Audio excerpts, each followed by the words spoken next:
Today, me and my very good friends are going to be talking about design in the wild, how playtesting shapes better games and better outcomes. I'm Janie Hughes. For those of you that have been at the conference now for these couple days, you may have heard I'm the bingo lady. So I'm the co-founder of Bingo Bard, which is a social bingo game. It's the game that hopefully a lot of you played at the conference. It's not too late to play, although they have already given away the prizes, I'm very sad to say. But you can still play against Super Bingo.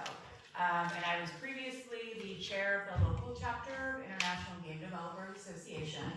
I recently passed the torch to my good friend Ashley and left it in capable hands of her and our friend Vivek, who's back there, and a couple others. And I'm also a Women in Games ambassador. So I'm going to pass it over to my friend Briles to do her intro. Hello, I'm Briles. I'm the director of Triangle Interactive Arts Collective that Michael Mayo here started. I'm just taking the torch and keeping it safe. And I also am the founder and director of Oak City Indie Games, which is a local showcase event where I grab as many indie games as I can and I shove them in Wake Tech. So it'll be on October 24th if you want to come hang out with us there. This is Karen. Hi, Karen. I'm Karen Stritzinger, and I'm founder at Moderator Studios. I've got a game called Waves of Jeju Diving School, which has a demo out there. So if anyone hasn't seen it yet, I would love to give you a demo. I'm also a member of Oak City Indie Games, or the Triangle Interactive Arts Collective. Sorry, Not all their sisters. but I'm attending Oak City Indie Games pretty much every year, and I show my game there. So would love any of your feedback as playtesters, and you can scan the QR code to find more info about the game. Cool. Hello everyone, my name is Michael. I am an indie game developer, so I make games. And a few years ago, started Triangle Interactive Arts Collective, where we host a monthly playtest night. We started that and we had like 3 people come in, like 1 or 2 people showing their game and 1 person that was just curious showing up. And then over the years, we've kind of grown that into a big monthly event where it's like 100 people come out. Yeah, the last one was like 100 people easy. Yeah, so it's really grown into a thing that's been really, I think, helpful for a lot of devs in the area. I'm excited to talk about it on the panel a little bit more. Awesome. Thank you guys so much. So what is playtesting? I'm going to guess that most of the people in the room know what playtesting is. But it's basically putting your games in the hands of your intended audience, or a wider audience as well. It doesn't have to necessarily be just your intended audience, to just see, does it achieve the goals that you are hoping it will achieve? Do people understand it? Do they enjoy it? Do they know what to do? Maybe you don't want them to know what to do, but do they know what to do? Is it easy for them to navigate? Is it enjoyable? Are they getting the results that you're hoping that they'll get out of the game? And I feel like for this conference, that's especially important for educators, right? Because usually you're not just doing a game for your students to have fun. You're doing a game because there's a certain learning objective that you're hoping will be able to get across to your students in a way that's maybe a little bit more fun, or they will retain that information a little bit better. So I was very fortunate to meet these fine folks who do these awesome playtest nights and playtest my own game there. And I thought, bingo, well that's just super simple and obvious, right? Like, everybody knows how to play bingo, it's just squares and you just tap the squares and we just give people a grid and they know what to do. And I was totally floored that like, oh no, people are actually not sure what to do. And we've done extensive playtesting at the playtest nights, which are just, again, so super helpful. And uncovered so many things that we weren't expecting. And I feel like playtesting is also an ongoing process even after your game is launched, right? Even after you roll it out to your students and you're using it for a couple of years, it's still always ongoing. How can I improve this? How can I make this better and more impactful? So with all of that being said, I'm going to jump right into my questions because I do have a lot of questions. So I'm going to start with one of the highlighted ones that is one of my favorites. So, and you guys can jump in however you want, if you want to go down the line or if you want to just jump in. How do you evaluate what players say versus what they actually do when you're watching them? Do you want to start with that one? Oh, I kind of like went into a psychology deep dive over the past few years, so I'm like, oh, I know what this means when you say it this way, and then I'm looking at what you're playing. But mostly it's just like, I don't actually develop anything right now, but I help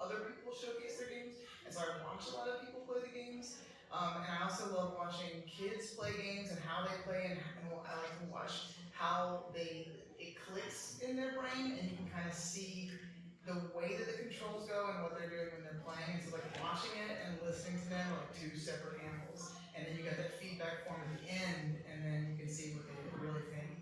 That's my 2 cents there. Yeah, I would say it's a little bit different for me because I am a developer, and people who come up to my table know that I'm a developer. So I'm very aware that their feedback's gonna be biased, right? They're not necessarily gonna feel comfortable if they just end up giving me super honest, detailed feedback. So I try to, let them know immediately, hey, don't hold back, feel free to share any comments, anything you can think of that would improve the experience. But also, if you're not comfortable sharing right now or you need time to think about it, here's this anonymous form. You can fill it out on your own time. I don't, want to pressure them to do it immediately, but I just want to give them a chance to collect their thoughts and share that feedback in a way they feel most comfortable. Yeah. When you were talking about the kids thing, I thought that was really funny because, like, a lot of times kids don't actually care that you're the developer, and they'll straight up just leave if they think your game is boring. Or they'll say it's boring, right? And so, yeah, that's happened a few times. This is weird, and they just walk away. But I think, like, when I'm running a playtesting session, well, first, like, I'm just like, I don't say anything. I just listen to what they say. I'm taking notes. I try as much as possible not to, like, help them through the process of playing the game, right? And if they say something, like, even if I disagree with it, like, it might be hinting at some deeper problem.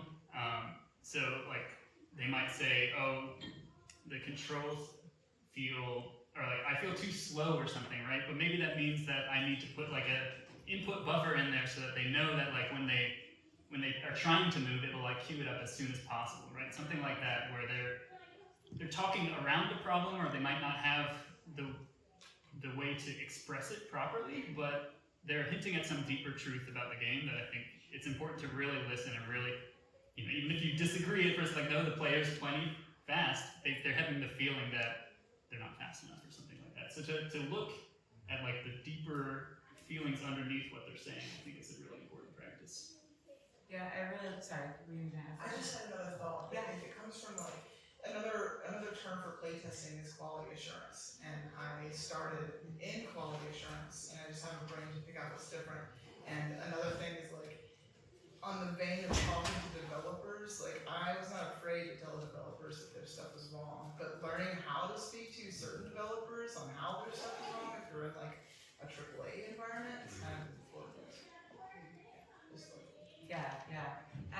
And I think that something that you mentioned, Michael, that was interesting as well, was just like the different dynamics of, like, the kids and Karen, like you mentioned as well. Like, the kids are like a whole different animal, and so especially for people developing for students, hopefully those students are going to be more honest. But it's also important that you are playtesting with those students and not like other adults or other people, like your colleagues. Like, oh, playtest this cool game I made for my students. Like, well, they're maybe not going to give you the right feedback. And it always blows my mind at playtest when kids do show up, that just how quickly they pick up on things and how quickly they do, like, oh, this is weird, Which is cool. Yeah. Awesome. Well, thank you guys for that. Okay. So how has playtesting changed the way you think about your audience? I think I probably would be here without them. Yeah. The showcase event would be here without them. I think it's probably, they're awesome. Thanks. So. That's all I know. Yeah, same. I feel like the playtesters are part of the team, and we couldn't do it without them at all. Just the game would not be a great experience. And as much as you think you can anticipate what users are going to do, and you try to account for that, you know how to push the buttons, how to move the controller just right to accomplish whatever task. But the players will try other weird things, and I find it fun. It's always a surprise to see like what people try to do, and it gives you a lot of inspiration. So I think it's a great process. Yeah, like, one of the things I think, like, with playtesting and, like, the audience goes is, like, you realize when you go to, like, a certain event, like, oh, this is like a more broad audience. Like, maybe they're not into this very specific genre of game, but then you go to, like, a a really niche hobbyist gaming convention, right? And you find all these people that come out of the woodwork that are like, oh, I love roguelikes, I love and they're just talking to you about all the different stats in your game, whereas like, if I'm at playtest night, sometimes it's a little bit more of a general audience. So like really trying to take all of that into the perspective of the feedback I'm getting is really important, because like I'm really thinking about, okay, like I'm trying to develop for this core audience, right? Those people that are really, when they talk to me about the game, they're really obsessed. So like, especially if you're talking about like serious games or simulations, where you have it's serving a very specific purpose, right? And so it should kind of match that audience. If a kid comes up and plays your serious game, it might not be for a children's education thing, that would be more like a serious medical simulation thing, right? And so trying to find an environment where you're going to be able to get the kind of feedback of that audience that you're looking for, I think is pretty important.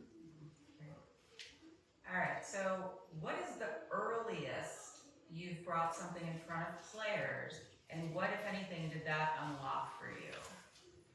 Karen, you want to start with that one? Sure. The earliest is as soon as I had something functional, I started showing it to friends, showing it to family, and that benefited me in countless ways. And I think a lot of people may be intimidated to start getting their work out there. They want to polish it. They want it to be perfect, before anyone sees it. And I understand that fear. You don't want screenshots of like the low quality assets to be out there in the world, but you know what? Like it helps. It's like free marketing. If people spread that, and you can always evolve your game and evolve your message. And I just kind of roll with that. And I applied to Unity for Humanity. Kirk's here, still being part of that team. And I applied with a very early demo of my game, and I got honorable mention that year in 2024. And the game's totally different now. If you try it outside, it's iterated so many times, but that early version just helped me to start getting feedback and just think about what kind of experience I want to create, what I want people to feel, and I'm glad that I didn't wait until now, because yeah, it's there's so many things that I remember along the way. How about you, Mike? Yeah, I think like I always try to tell people like as early as you can get something playable, right? Like a lot of times with playtesting, I try to think like, oh, I'm asking a question, like I have a thesis, and that's when I present my project for playtesting. But like a lot of times, the earliest thing that you want to ask is there something here, right? So you take like a game jam project that you made over like 48 hours or whatever, and then you bring it to playtest night. You're like, is there something here? Should I continue to work on this further? Is one of the earliest things. And to kind of what Karen was talking about, where like if you're an indie and you don't have like an existing audience, or you're trying to build your company from scratch, there's no one to let down by the fact that your game isn't living up to the big standards you have in your head or whatever, right? So like you can just start showing it really early, and it empowers you to really get it out there, and it's almost like people are excited to watch you build it and watch the game grow. So I do think it's sometimes like you have to get past that layer of fear that's sometimes there, that like you personally know that your project isn't where you want it in your mind, but you just kind of have to like move past that and get it out there, and get people playing it, because that's how it develops, and that's how it forms into a something that is more enjoyable, or it's your target better. I do want to add after they. Okay, so I encourage people to bring projects as early as like prototype stages, and I would encourage people to bring projects that are broken, even with the fear, because people need the general, like everyone who's not into gaming or wants to get into gaming, or gamers, they need to know how hard it is to make a game from start to finish, and they need to see it in those broken stages, so people will stop getting angry at devs when they're bugs. I like that. That's good. I do have one quick thing to add. You can always make a note as you're giving demos to people, if it's very early, just say, hey, this is a work in progress. This is placeholder assets. You can even, put it in your gameplay video, placeholder assets, subject to change, So people understand that, I think, in the game dev community, and that way it kind of gives you a lot more flexibility. All right. Can you share an example where playtesting led to a major change, maybe where players approach something in a completely unexpected way? Sorry. Like a major, okay. So an example where the playtesting led to a major change. So not like we're gonna tweak this one thing, but like led to like a major change.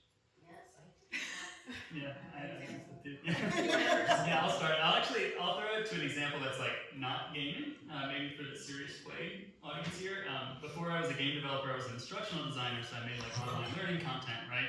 And so when you can see the drop off in the online courses, right? So you see, it's like right around this module, they're starting to like just stop. So we would just go and like big changes, like re-record the entire videos, change the project files, just change the course while it's live, to kind of smooth out that drop off, and like having access to the metrics like that is really helpful. Like, so I started to build some of that stuff into my games as well, so I can kind of see like, people are dropping off around like this mark, or like, when they're up against this opponent, like, this is a problem because I see people are quitting out here.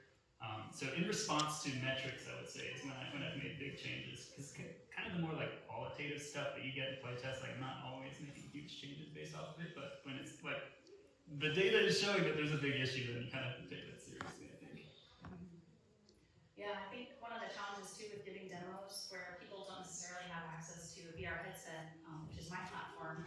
A lot of times you have to first explain how the headset works for new users, and then we go through your game tutorial.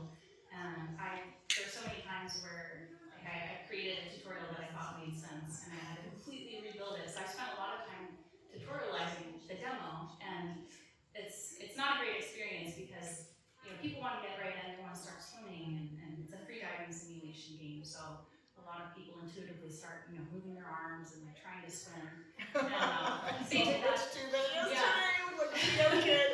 They did this before I actually implemented the hand gestures to swim using your hands. People were still trying to do that without me telling them, prompting them. Now it's a feature of the game, so you can actually use, you can push the water with your palms and you can feel haptic feedback. And but it's ever evolving. I have to tweak because some people swim, their arms going sideways. Some people get it immediately, and some people need a lot more guidance. So we haven't figured out the perfect tutorial solution for a demo environment, but it's also something to keep in mind is that your demo audience experience is very different from someone who's alone at home with a headset in a quiet space where they actually may have the ability to focus on the instructions, whereas in this chaotic, loud space, people usually need repeated instructions because they'll ignore the signs like right in front of them. And that's understandable. I would too. I want to get right in and play. So many evolutions happen, and just be prepared for that. Briles, I can kind of think of an evolution that might be close to playtesting, but Fortnite was developed for like 9 years from a game jam to the Save the World version, and then there were some Battle Royale game types that came out, and then they were like, let's do Battle Royale. For 2 months, a group of devs did Battle Royale and they released it, and within 2 weeks, there was enough people on Battle Royale to where Save the World pretty much got abandoned, and then the Fortnite that you see now is what they pivoted to. It's very quick. Yeah, that's a great example that most people are probably familiar with. Briles worked on that, by the way. I don't know if Briles was a part of that. Thank you. Okay, so let's take that question kind of in the opposite direction. Where's a time when you received like a lot of feedback about something and you decided not to change it, and why did you decide to not change it? Is that a trickier one? I think like close to launch, you're just like, whatever. I'm gonna get it done. It's like you've done enough feedback, like you're like, okay, it doesn't have to be perfect, just get out the door. Because at that point, it's like, people will come in like, oh, the colors of this aren't quite right, and like something, and I was just like, game's coming out next week. I'm not changing it. But then, like, after launch, you can look, like I was talking about before with the metrics, if you see there's an issue or there's a bug, you can change it. But like, I think like when deadlines are kind of approaching, you kind of have to be like, okay, what do I actually have in me to make happen during this time? Yeah, for me, it really just comes down to like how much bandwidth do I have to implement the features a lot of the time, and I haven't really encountered a situation where someone shared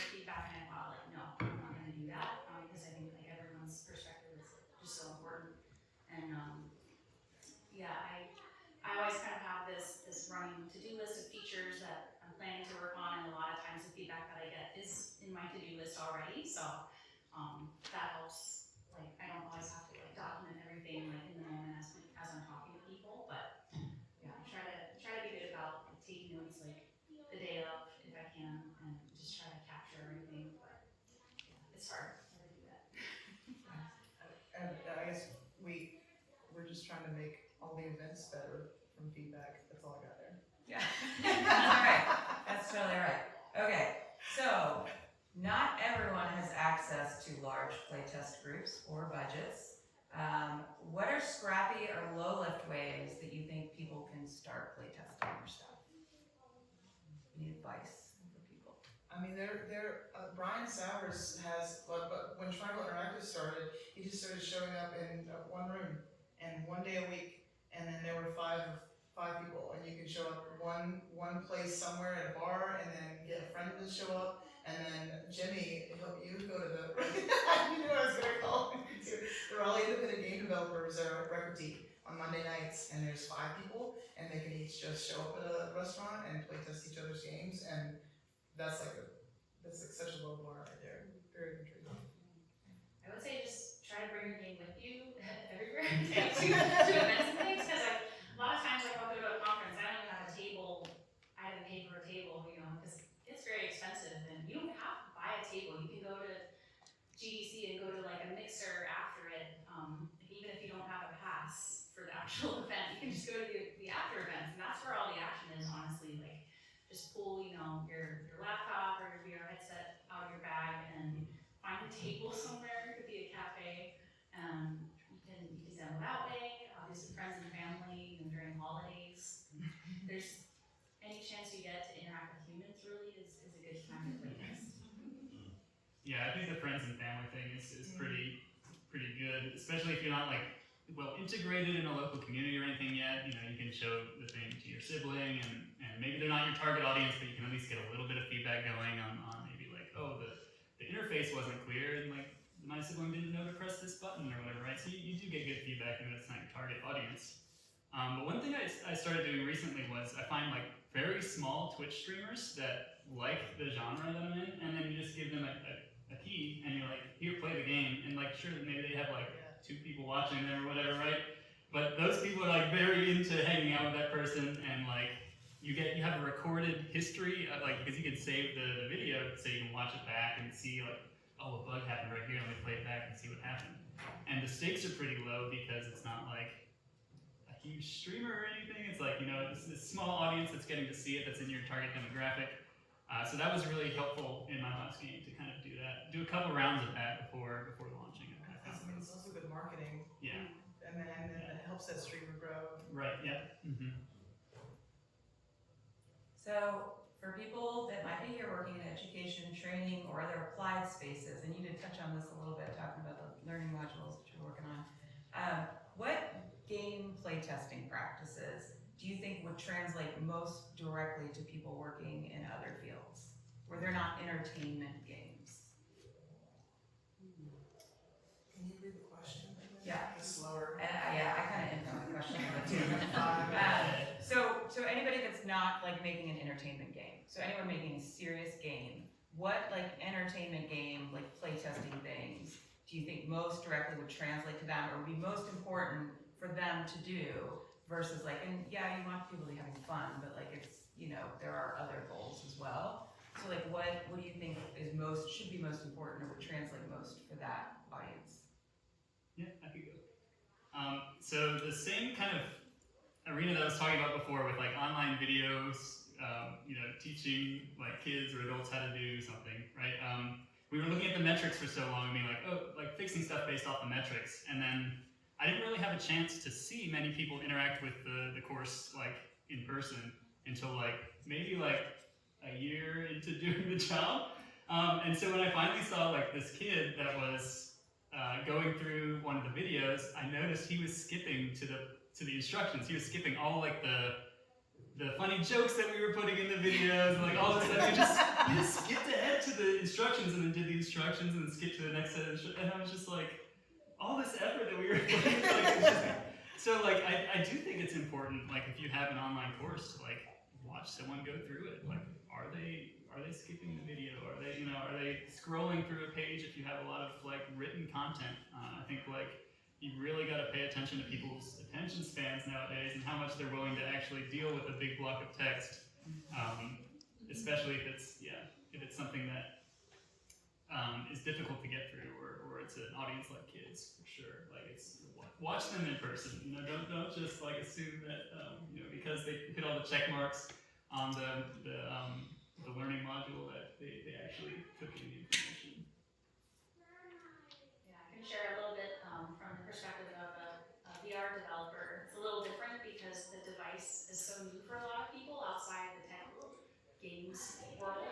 I think if you are in an environment that's educational or even government and you have a lot of people that you want to share a game with or do a play test, or even like maybe fill up a room of people, testing on the experience, I would recommend like trying to spend at least 15 minutes before you even get into the game to just let them get acquainted with the headset itself and go through the tutorial of how the controllers work and the concept of using the trigger as kind of a point and click, similar to like mouse click on the desktop, right? That's not intuitive for most people, and a lot of people have never used game controllers before. They don't know what a thumbstick is. So when I have a page in my tutorial that says push the thumbstick up, people don't know what up means necessarily in the context of a thumbstick. So just letting them understand the controllers and the fact that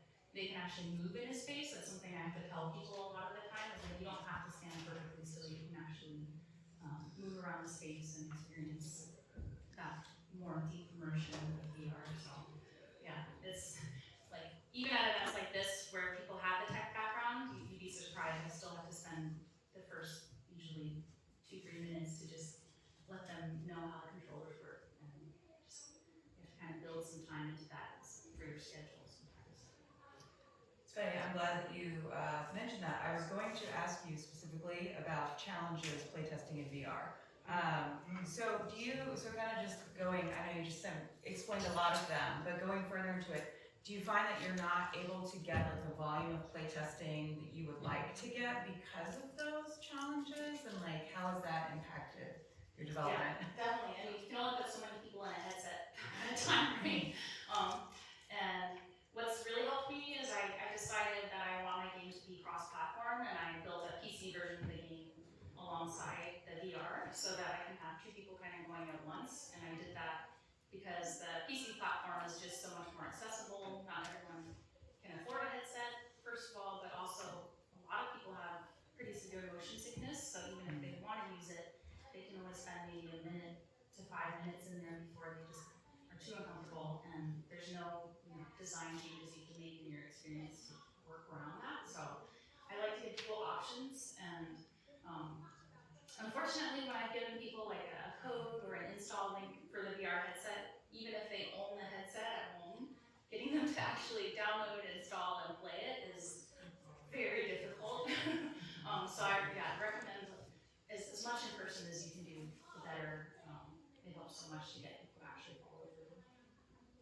I have a little bit of experience with I this. know. So another one of my side hustles is that I help a friend, Jeff Baz. He has Baz LLC. It's called the VR Villa. It's a huge showcase event. Like we wanted him here, but he was busy at Otakon. But he'll take the floor, put people in VR headsets, and then he has licenses with devs to use their games. And getting people into the headset and then teaching them has been a skill set to learn. Because once they get in there, it's like they're not in this world anymore. They don't remember what it's like to be in this world anymore. And then they're in this world, I'm like, okay, it's like a PlayStation controller. And they start moving their arms. I'm like, no, it's like use the controller like a PlayStation. It's like they've forgotten what a PlayStation controller is. So you just kind of have to give them step-by-step instructions how to get into the VR world. And then you have to, for me, it was just memorizing the beginning menus of games. And then I would give them step-by-step instructions on how to get into the menus. And then by then, it kind of like it. It's hard. I have one small thing to add. what I've noticed at playtest night and at conventions and stuff is that like because of the problem that Karen talked about, where you can't really put so many people through the experience, like it's really important to have gameplay up like on another screen to show like oh, what is that person in the headset doing, right? So because there's going to be so many more people that walk by your booth and actually stop and visit. So having them be able to see, like, oh, that's a cool game with the dog in it, right? It's like, oh, that's really cute. Let me remember that for later. Yeah, exactly. So when you do get a lot of player feedback, especially all at once, which usually like at a playtest it's all coming in.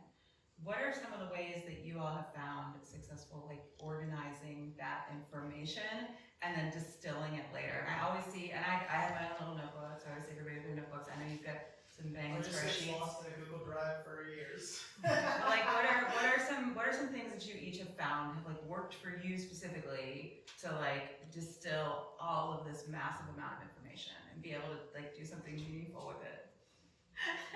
Everyone's laughing. I'm the right person to ask you. No one's cracked going yet. It's all lost in Google Drives. I have the same challenge. Honestly, I'm not as good at that as I should be. I have a kind of just all the feedback is sort of floating around in my head, and I try my best to wrangle it into a spreadsheet when I get home, when I can remember to, and I don't always remember. But a lot of times you go to events and you get the same feedback repeatedly, so it helps reinforce that. And if you do have a volunteer with you who can take notes, that's great, because usually I have my hands full with the controllers and trying to watch the person, make sure they don't bump into the table, so I don't always have to kind of sit and take notes as they're in the headset. But yeah, maybe if they're comfortable with the recording and you can ask in advance, things like that. But it's hard. Yeah. Well, you get me now. I do have something to like what I talked about before, where like you share your game with a small YouTuber, a small streamer, like then you get the video, you can pause it, you can take your notes, you can put it in your spreadsheet. I think like the in-person playtesting is where it gets hard, because like I want to like when I'm at a convention or I'm at an event, I'm like prioritizing connecting with the person a lot of the time rather than like getting down every single bit of information. So I do find that like when it's a video, I can pause. It's really helpful to be able to get that information down.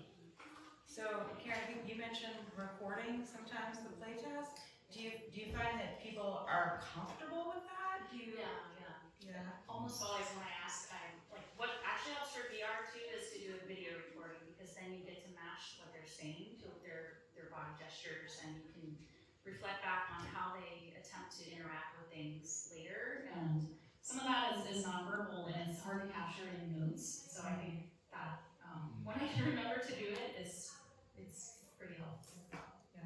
Have you guys recorded? Michael, Briles, have you ever recorded your playtests?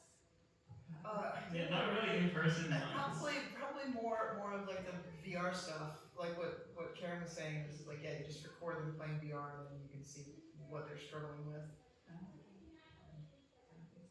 I feel like sometimes at playtest nights myself, I get nervous playtesting someone's game because yes, I don't want to hurt their feelings if they're the developer, but I'm also horrible with PC games. Like I'm a controller console player, and it makes me so nervous. And if somebody was recording me, I feel like I'd be I'm not doing it. I don't want to play it. If you're recording me, I don't want this like preserved forever. They're recording me every time. Well, and VR though, like they're probably less self-conscious, right? Because they have the headset on, so like even if you've told them, They've forgotten about this world. like they kind of then forget, oh, I'm being recorded. Whereas if you're playing a PC game and you like look up and just see someone with a phone, then that might. So yeah, VR. I think you actually did record me doing that. Yeah, I was gonna say, So I'm gonna put each of you on the spot, and then I'm gonna open it up for questions. Okay. So what would be your number one do and your number one don't for playtesting? And whoever wants to start can go. I would say go first, because then you can take what the other people are gonna say before them. The whole time. All right, you wanna go, Briles? I can go first. Number one do is, this is something I should do better at, is just try to think about what your target audience is, and usually the people that are easiest to play test are not necessarily part of that target audience. audience. So try to think about how you can get out of your typical environment and test people who are really going to be, potentially struggling with your device. If it means you need to go to like a nursing home or a church to get people in different demographics or age groups, that's an awesome thing to do.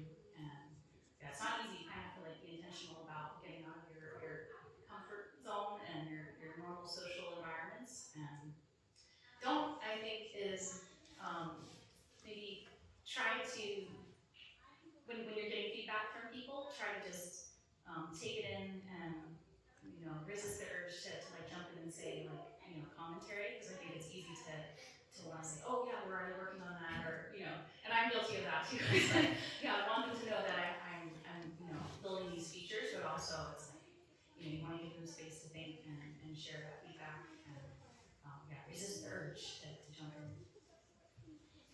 Yeah, I agree with the don't. I'm gonna also say that one's my don't, is like try to let the game or the project speak for itself, and like your onboarding should do all the onboarding, right? If you're there like explaining for them how to play, then like that person, if they went home and were having the same experience, you wouldn't be there to do that, so you're not really getting the authentic feedback you need. Try not to interfere is what I would say is the don't. And then the do is like, I would just say earlier than you think you need to play test, just go out there and do it. I'll just agree with both of you. Cheer, Briles. Okay, well, so I got my events, so don't yell at me if you don't like something. Don't yell at the organizers if you don't like something, and then do tell them calmly how we can make the event better. Briles, that's a good point too, because if you're playtesting someone's game, it's often polite to ask if they're looking for feedback. Oh, what yes. kind of feedback they're looking for Yes. Before you just start unloading on them, right? Because they might be a week before release and not looking for feedback on these really big things or whatever. So yeah, I would say that would be a do for when you're playtesting games. Yeah, just check in with the developer and see what they're looking for out of your feedback. Yeah, that's a really good one too. So yeah, I myself was very guilty, and I probably still am very guilty of I'm so excited when I show people, or when people try it. Oh yeah, just click here. And it's like, and Mike tells me all the time, like, you're not always gonna be there when somebody plays the game, but like, I get like, when I see somebody like, oh, what do I do? And I'm sitting there going, we've changed it 500 times now, so it should be up, but it's still not, so clearly it still needs work, but like, I do want to just be like, just tap, oh yeah, just tap, look, and I've probably done that to some of you in the room, just in the past 2 days. Oh yeah, look, you just click here. So I need to get better at that. I don't know how to stop myself though. It's very difficult. Yeah. It's very hard. Okay, so by a show of hands, who in the room here has conducted playtesting? Okay, so yay, most of you. Okay, is there anyone, and I won't call anyone else specifically, but is there anyone that would like to share something surprising that they learned during their playtesting? And it's okay if it's something we've kind of already talked about, because I'm curious about the different projects that you all worked on. Yes? Yeah, I was going to say we should run the mic. Thank you. Hello, everybody. Hi. I'm really drawn to the word accessible, like you said, Karen.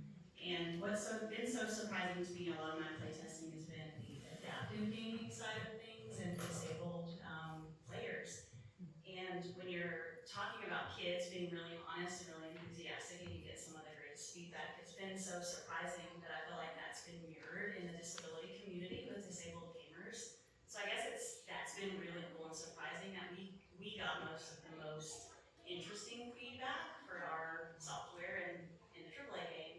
But I'm curious from your perspective, like how you're building playtest groups and prioritizing just accessibility, motion sickness and physical inputs and voice and visual, and so to be able to build for the edges, like how you've done that and been successful with accessibility. There's actually people who specialize that too in the VR industry. There's people who you can hire as contractors. So I'm currently raising funding, but when I do raise funding, I hope to allocate some budget to specifically test for accessibility of even things like color blindness or maybe one-handedness. Like maybe they I want that game to be usable with just one controller, or maybe they're left-handed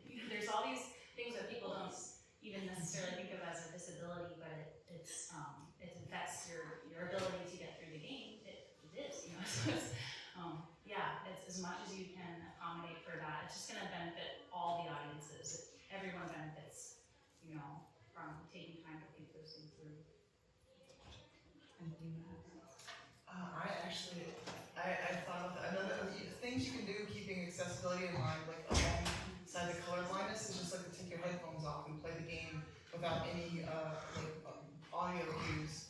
And I realized when I was talking to someone, I realized I was drowning and there was no visual cue for the drowning, and so I put that in your feedback form. Playtesting. Yeah, that's awesome. Thank you for sharing. I guess before I was going to share my point, I was just going to mention that I don't know if you're in the Triangle area. Charlotte. Charlotte. Ooh. There's Charlotte. a really great local community called A11TY that meets weekly in the area, and their focus is around accessibility and electronics, or games, anything related to software really. And if you're a gamer and you're interested in testing, it's a great place to do some play testing for specifically that audience. 11TY, I think it's, I can afterwards, I can send you the link. It's like they've got a page up on LinkedIn, but the organizer's really great, and you might be worth connecting. Me personally, one of the big surprises is how young of an audience the application skewed for, the game skewed for. When I built Descend, I was thinking more of an older demographic, because I thought the mechanics were too advanced for somebody that was younger. And to my surprise, at every single one of the playtest events at TIAC, I was consistently finding players as young as a 9-year-old would sit down and just lock in and play it with an intensity that I really never saw out of any of the adult players, which I was really Young is smart. Yeah, they're probably better than me at that game. You need to stop making it so hard. Does anyone else want to share something surprising they learned? Yay. Sure. Just pass the mic. Two kind of just very brief anecdotes. One was a recent surprise from cultural differences. We recently released a game that was related to baking cookies, using the coding language to bake cookies. And a couple of our playtesters who were from, I think they'd grown up in Asia somewhere, I think maybe China, didn't know what frosting was. And they were completely confused. They're like, what is frosting? I've never heard this word before. And we had to implement, describe in our tutorial instructions, okay, this is what frosting is. Frosting, so that was kind of surprising, something we never would have expected. So always important to be aware and kind of test with different cultures and different audiences from that perspective.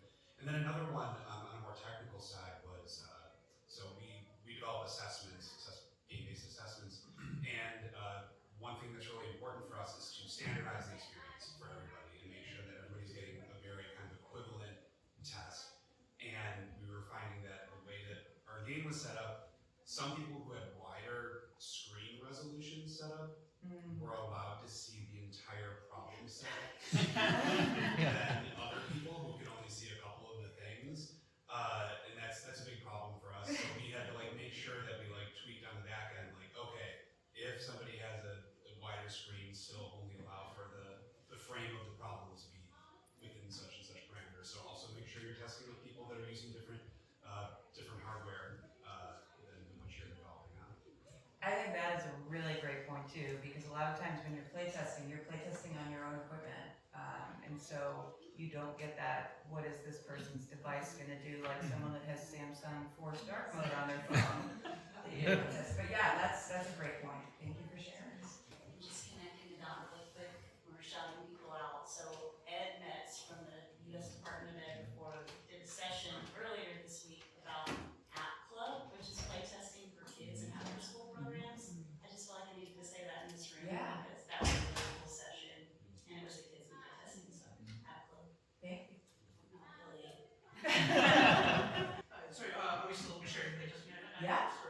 Or if you have a question, either or, yeah. Yeah, I kind of have both, but I'll ask the question later. I'll maybe come to you on that. So I built an urban planning education game, teaching people how cities develop and everything. And one mechanic that I had in my game, or one feature that I had in my game, was that you could get achievements. So for example, achievement unlocked pedestrian safety, pedestrians feel safer walking around, and players absolutely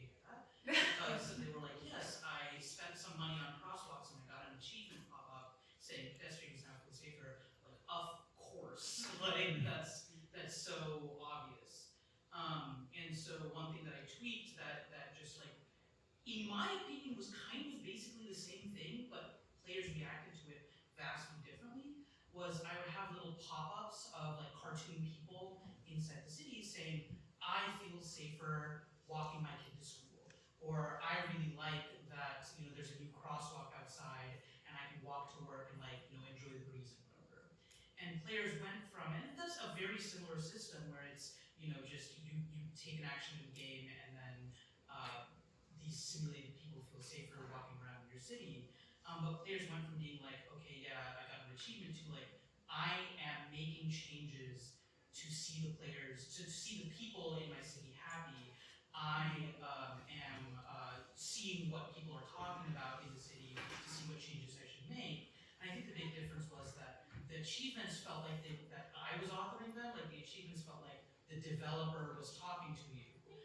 Whereas the simulated people were like, oh my gosh, these little Sims in my city are happy now. So That's great. Yeah, I mean, you don't think that it's that different, but it just really makes a difference. So I developed a software called Menus, and it's more like a gamified tool. And I realized through testing and getting my software out there that regardless of what you're making, there's this intrinsic knowledge in the type of thing that you're making. So like if you're making a game with a controller, I realized that there's this intrinsic game knowledge that a lot of people have from playing games all their lives, that they just carry into that game. And they don't need all of the tutorials, but it also might carry into developers creating the tool because they're like, well, everyone should already know how to do this, right? So I'm not going to explain that. But you get that game into the hands of someone who's a complete neophyte in anything controller-based, they don't know what to do. A big problem I've seen is trying to move and look around at the same time. It's really hard for people to games. But it also applies to things like my software, which is a tool, and it's like how do you tutorialize something that is like an editor, right? That's the question. How do you tutorialize something like an editor? How do you tutorialize something that is completely brand new to someone? How do you teach someone how to move and look at the same time? That's a great question. It's a great question. I don't know how to do it in the editor, but usually I tell people, before it was so expensive, I'd be like, get a Nintendo 64 and start on the Nintendo 64 controller and then move to a PlayStation controller. But that was the old advice I gave, not an editor, so someone can translate that to editor. Yeah, that's a tough one. I mean, yeah, like how do you teach someone to use the tools that they have to use the tools to do the tutorial? To learn how to do the tool, half of the function away until it clicks with them, and then you can add this other function which will make it easier to look. Or maybe you need a YouTube tutorial first. Yeah, I mean, I think you all know, like, if you make documentation, no one's gonna read it. Right. Like, the evangelists will read it, that's great. I can't read it. People don't read documentation, and they always want to jump in. Like you were saying earlier about like writing all of these cool stories and things people to skim, right? Yeah.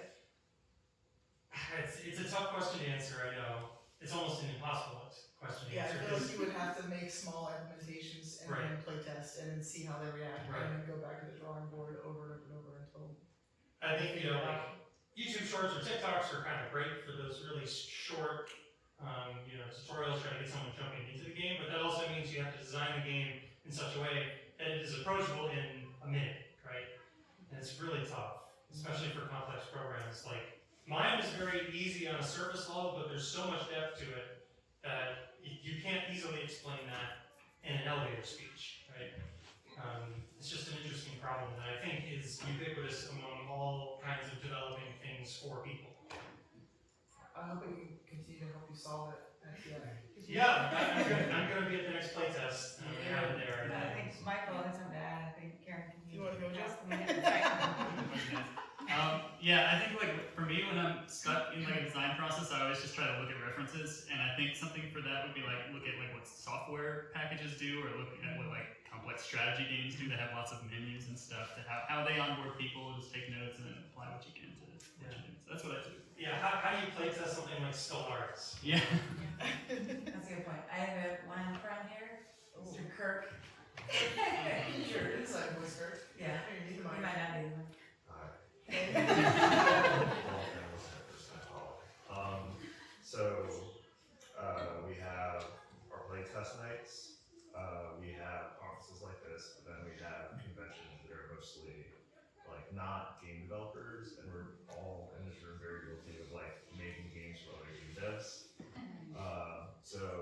that sense, and then the different stages. So right now I'm consulting on a game, and they're looking for publishers, and then I have my own games where I make my own content.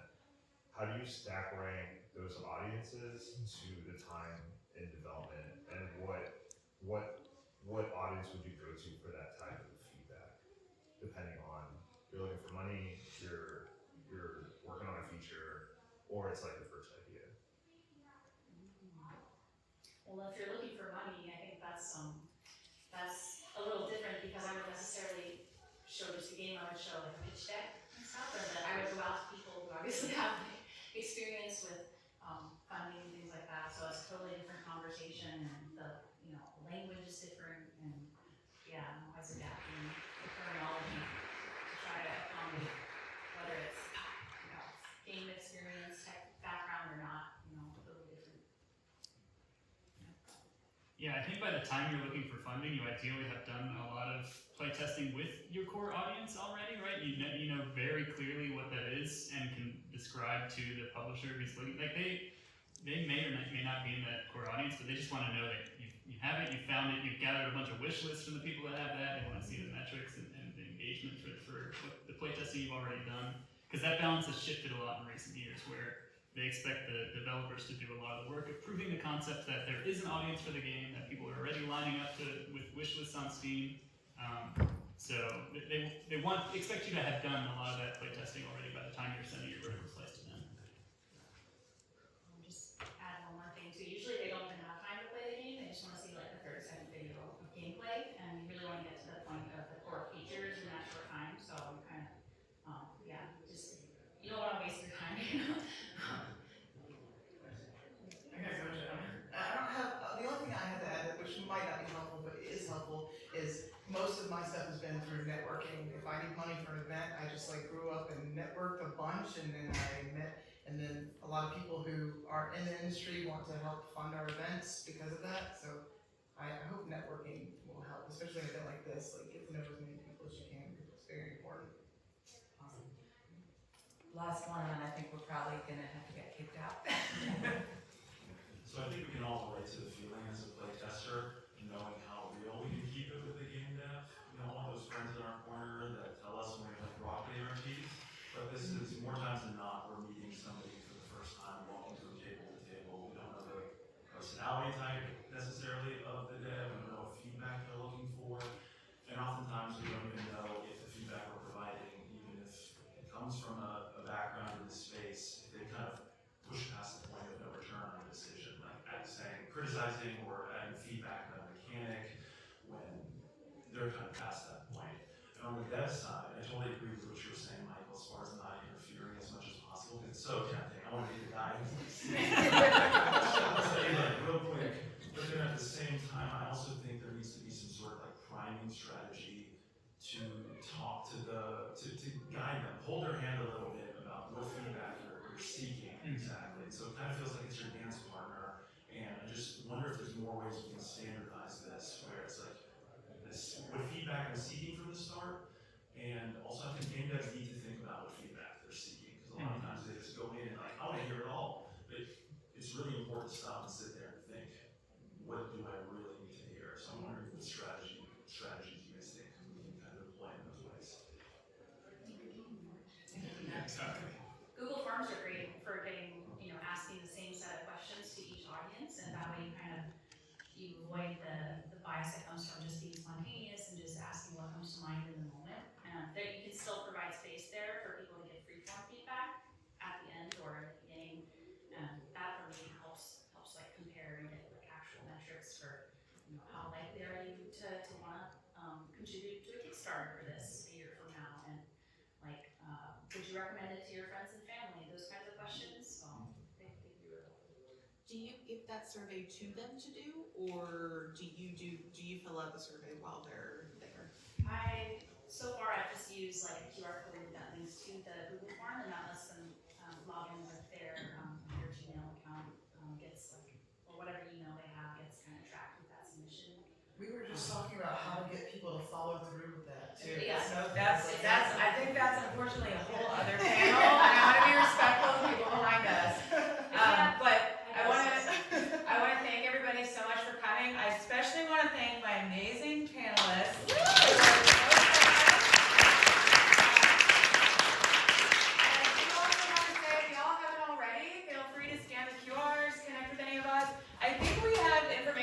Yak and Playtest Night on like every single one of our QRs. We got a booth right up there. We're right up there. Y'all can play all of our games. And then, right up would there. y'all mind? I was gonna ask Briles, can you Yeah, try and yeah. get a room selfie?